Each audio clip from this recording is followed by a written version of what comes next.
ಕುಂಭರಾಶಿಯವರ love life ಹೇಗಿದೆ ನಲ್ಲಿ ಅಂತ ನಾನು ಇವತ್ತು ಪ್ರಿಡಿಕ್ಟ್ ಮಾಡ್ತಾ ಇದ್ದೀನಿ. ಟ್ಯಾರೋ ಮುಖಾಂತರ ಮಾಹಿತಿನ ಕೊಡ್ತಾ ಇರೋದು. ನಿಮಗೆ ರೆಸೊನೇಟ್ ಆದರೆ ತೊಗೊಳ್ಳಿ, ಇಲ್ಲಾಂದರೆ ಬಿಟ್ಬಿಡಿ. ಮೆಸೇಜ್ ಅಂತ ಕೊಡೋದಾದರೆ, ನೀವು ಪ್ರೊಸೆಸಿಂಗ್ ಲೆವೆಲಲ್ಲಿ ಇದ್ದೀರಾ, ತುಂಬ ವಿಷಯಗಳು ನಿಮ್ಮ ಲೈಫಲ್ಲಿ ನಡೀತಾ ಇದೆ.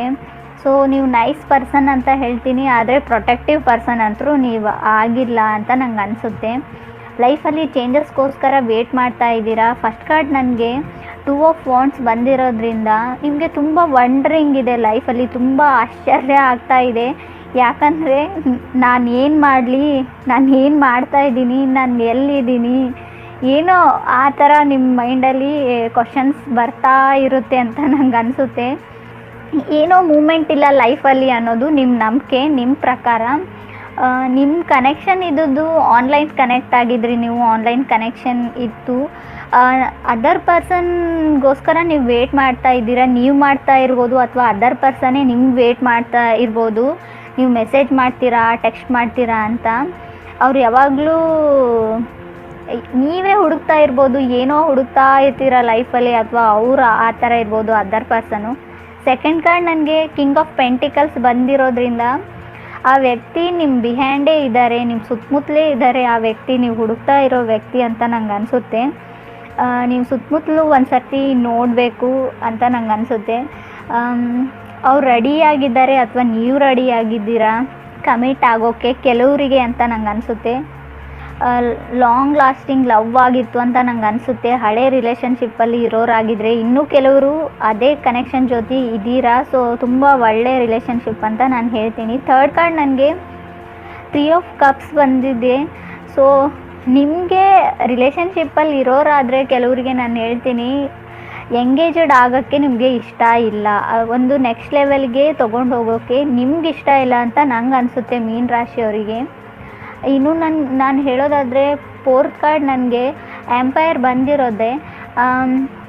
ಎಂಪೈರ್ ಬಂದಿರೋದ್ರಿಂದ ನನಗನ್ಸುತ್ತೆ ಅವ್ರು ರೆಡಿ ಆಗಿದ್ದಾರೆ. ಅದರ್ ಪರ್ಸನ್ ಆಗಿರ್ಬೋದು, ಅಥವಾ ನೀವಾಗಿರ್ಬೋದು. ಅವ್ರು ಮೇ ಬಿ ಆರ್ಮಿಯಲ್ಲಿರ್ಬೋದು, ಅಥವಾ ಬಿಸ್ನೆಸ್ ಇರ್ಬೋದು, ಅಥವಾ ಅವ್ರ ಹೋಟೆಲ್ ಬಿಸ್ನೆಸ್ ಶೆಫ್ ಕೂಡ ಆಗಿರ್ಬೋದು. ತುಂಬ ಮೆಚ್ಯೂರಾಗಿ ಥಿಂಕ್ ಮಾಡೋವಂಥ ವ್ಯಕ್ತಿ ಇದ್ದಾರೆ. ಮೇ ಬಿ ನೀವು ಥಿಂಕ್ ಮಾಡ್ತೀರಾ, ಅಥವಾ ಅದರ್ ಪರ್ಸನ್ ಆ ಥರ ಇರ್ಬೋದು. ಫಿಫ್ತ್ ಕಾರ್ಡ್ ನನಗೆ 8 ಆಫ್ ಸ್ಮಾರ್ಟ್ಸ್ ಬಂದಿರೋದ್ರಿಂದ ಮೇ ಬಿ ನೀವು ಫ್ರೀ ಆಗಿದ್ದೀರಾ ಎಲ್ಲ ಕಮಿಟ್ಮೆಂಟ್ನು ಬಿಟ್ಬಿಟ್ಟು ಅಂತ ನಂಗೆ ಅನಿಸುತ್ತೆ.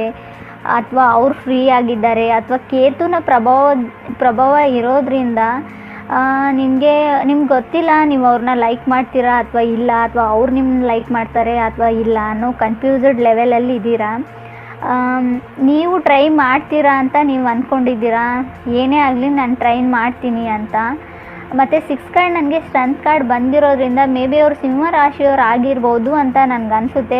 ಕಿಂಗ್ ಆಫ್ ಪೆಂಟಿಕಲ್ಸ್ ಬಂದಿರೋದ್ರಿಂದ ಅವರು ಮೇ ಬಿ ಮಕರ ರಾಶಿಯವ್ರು ಆಗಿರ್ಬೋದು, ಅಥವಾ ಕನ್ಯಾ ರಾಶಿಯವ್ರು ಆಗಿರ್ಬೋದು, ಅಥವಾ ವೃಷಭ ರಾಶಿಯವ್ರು ಕೂಡ ಆಗಿರ್ಬೋದು. ಸ್ಟ್ರಾಂಗಾಗಿ 6 ಕಾರ್ಡ್ ನನಗೆ ಸ್ಟ್ರೆಂತ್ ಕಾರ್ಡ್ ಬಂದಿರೋದ್ರಿಂದ ಸಿಂಹ ರಾಶಿಯವ್ರು ಆಗಿರ್ಬೋದು. ಹೊಸ ಲವ್ ಅನ್ನೋದಾದರೆ ಲೈಫಲ್ಲಿ 2019ನಲ್ಲಿ ಹೊಸ ವ್ಯಕ್ತಿ ಎಂಟ್ರಿ ಆಗುತ್ತೆ ಅನ್ನೋದಾದರೆ ಅವ್ರು ಖಂಡಿತ ಸಿಂಹ ರಾಶಿಯವ್ರು ಆಗಿರ್ತಾರೆ, ಇಲ್ಲಾಂದರೆ ಮಕರ ಅಥವಾ ವೃಷಭ ಅಥವಾ ಕನ್ಯಾ ರಾಶಿಯವ್ರು ಆಗಿರ್ತಾರೆ ಅಂತ ನನಗನ್ಸುತ್ತೆ.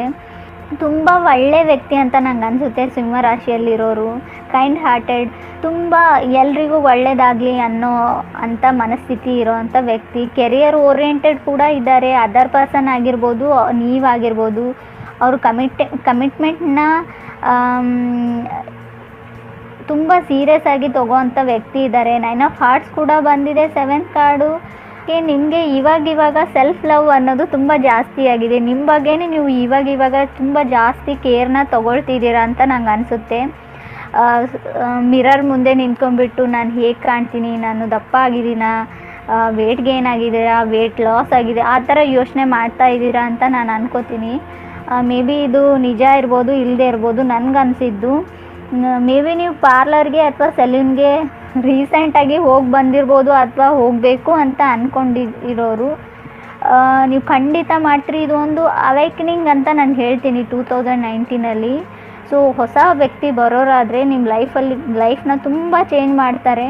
ಸೊ ಇವಾಗಲೇ ನೀವು ಚೇಂಜ್ ಆಗಿದ್ದೀರಾ, ನಿಮ್ಮ ಬಗ್ಗೆ ಸೆಲ್ಫ್ ಲವ್ ಬಂದಿದೆ, ಹ್ಯಾಪಿ ಬರ್ಡ್ ಥರ ಇದ್ದೀರಾ.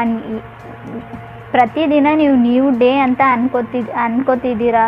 ತುಂಬ ಚೇಂಜಸ್ನ ನಾನು ನೋಡ್ತಾ ಇದ್ದೀನಿ. ನನಗೆ 10th ಕಾರ್ಡ್ ಬಂದುಬಿಟ್ಟು ತುಂಬ 10 ಆಫ್ ಪೆಂಟಿಕಲ್ಸ್ ಬಂದಿದೆ. ತುಂಬ ಕಮಿಟ್ಮೆಂಟ್ ಖಂಡಿತ ಇದೆ ಈ ವರ್ಷ ಅಂತ ನನಗನ್ಸುತ್ತೆ. ಮೇ ಬಿ ಜುಲೈನಲ್ಲಿ ಹೊಸ ವ್ಯಕ್ತಿ ಬಂದರೆ ಜುಲೈನಲ್ಲಿ ಅಥವಾ ಹಳೆ ರಿಲೇಷನ್ಶಿಪ್ ಇದ್ದರೂ ಕೂಡ ಜುಲೈಯಲ್ಲಿ ಮೇ ಬಿ ನಿಮ್ಮ ಮ್ಯಾರೇಜ್ ಆಗ್ಬೋದು ಅಥವಾ ನೀವು ಹೊಸ ವ್ಯಕ್ತಿ ಜೊತೆ ಜುಲೈಯಲ್ಲಿ ಕಮಿಟ್ ಆಗ್ಬೋದು ಅಂತ ನನಗೆ ಅನಿಸುತ್ತೆ. Thank you. ನನ್ನ ಚಾನಲ್ಗೆ ಸಬ್ಸ್ಕ್ರೈಬ್ ಮಾಡೋದನ್ನು